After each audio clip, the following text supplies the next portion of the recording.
If you could die from embarrassment, I would literally be dead. The What's Eating You podcast is a series of mental health topics that are designed to make you think, learn, educate, and validate. Enjoy the show. Let's get into today's episode on the most embarrassing thing that happened in my life. If you struggle with social anxiety or worrying about what people think, you are not alone, and I hope that this episode can comfort you. Let's start. For those who don't know me, my name is Steph and I'm a psychologist here to break it down. Now, today's a little bit of a personal episode because I am recording from Bali and I'm using a different microphone today, so I hope the audio is up to par. I am in Bali because I am running some workshops at the National Women's Fitness Academy. I love public speaking and I'm all about supporting women, so I'm very excited to be here for that reason, but also just to take time out for myself, relax, and Bali is my absolute favorite place in the world. Always, until I find something better, but let's just say it's my favorite place. Now, I got in late last night, and by the time I came to my hotel resort villa, it was about 1 a.m. before I went to bed. So I went to bed pretty late. This resort is really cute. They call it a hotel, but it feels kind of strange. It doesn't feel like a hotel. It feels like you can really hear everything around you. Whenever someone flushes the toilet, I can hear it. And there are some reception staff, but there's not a kettle or a phone in the room. So I'm just sort of navigating this all, but I'm super grateful. The location is amazing. So I'm super happy and stoked to be here. This morning was my first morning. I woke up and I probably was a bit jet lagged, a bit disorientated. And I asked if I could have a cup of boiling water to make my morning before you speak coffee. You know, I'm obsessed with that. And they boiled me water in a pot, which was super cute. And then he poured the water into the cup and that was all good. I was on the phone after this and I was a bit distracted. Now, one of the things I really wanted to improve on and work on in Bali is my self-awareness.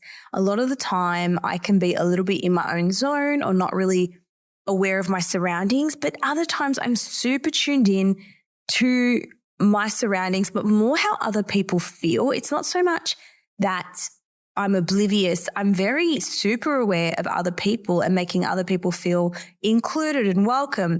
But I feel there are times where I just do things because I'm not present or I'm just absent-minded. For example, I'll just put the key somewhere and not remember where it is, or I'll lose my AirPods just because I'm not paying full attention. And I go to sit down and I'm sitting out the front of my room on a chair on the phone and I think, I'll just go in my room for a sec. So these are those sliding doors with curtains and we're all around a pool, so there's lots of different rooms. Now I open what I thought was my room, right? Because they all look the same. It's my first time exiting the room. I just open the door and I walk in and I hear this woman gasp.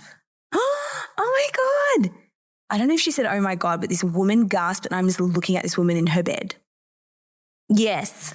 I walked into the wrong room, into a woman who was sleeping in her bed. I just looked at her, trying to figure out what the hell was going on, and I was on the phone, so I was distracted. As soon as I realized I had walked into the wrong room and walked in on someone in bed, she was by herself, I just said, I'm so sorry. I'm so sorry, as I stumbled out and quickly ran into my room, about to pass out from embarrassment. I didn't know what to do. Imagine you were sleeping in Bali and it's about 6:30 in the morning and someone just walks into your room mid-sleep. Can you imagine? I wanted to die inside. I just didn't know what the right thing to do was. Is this woman traumatized? Is she going to report me to the police? Have I done something illegal? Do I go back and see if she's okay, or is that a bit stalkerish? I never thought the discomfort I was experiencing this morning would ever go away, and I was so tempted to hide in my room and hope she would never, ever, ever see me. I don't even know if she did see what I looked like. I think my hair was covering my face and I don't know if I had makeup on. I don't know. I don't know what she saw. I don't know. But she probably thought it was a robber coming into her room, but I was very apologetic. I'm like, I'm so sorry, wrong room. And I ran out. But the point is, I wanted to shut off from my feelings. I wanted to shrink in a hole. I wanted to escape. I wanted to avoid, but I didn't. I felt really bad and I thought, Steph, you can sit here and feel bad, or you can implement some techniques and try to move forward with this. So I did. I implemented some cognitive behavioral techniques. And before I knew it, I was feeling better. In fact, as the day went on, I started to question if that really happened. Did that actually happen, or was I sleeping? Was I jet lagged? Maybe it didn't happen, but it definitely did. So here's what I did to move on from this horrific encounter. And you can use these strategies too. If you're feeling super embarrassed or super awkward, or you're feeling anxious in a social situation, use these tips. Number 1, I accepted the situation and forgave myself. I noticed I was being very self-critical because I'm often unaware, and people will joke, oh, Steph's in her own bubble, she's in her own world, especially an ex-partner would always say, you live in your own world, you live in La La Land. And yes, La La Land is a great place to be, thank you very much. But I made a conscious decision on this Bali trip that I was going to work on being more aware and more present. And here I was invading a woman's space while she slept. I just realized she can probably hear me. What a great start I made. And I noticed my mind starting to spiral. And I noticed my thoughts were going, no one else would do this. Why is it always me? Why do I make the most awkward mistakes like this? It's because I'm not aware. It's because I don't pay attention. Why me? Why me? And I thought I was the only person who is doing this. So I stopped my spiral in its tracks and said, Steph, stop. Let's actually be curious about what you're experiencing. Let's notice what you're feeling. Let's learn from this. Let's see what we can learn. So the challenge was, I don't know if this has ever happened to other people, so I can't conclude I'm the worst person ever and I'm the only person who's ever done this before. I decided to accept it for what it was, a mistake which will hopefully be a funny story we can both tell our friends.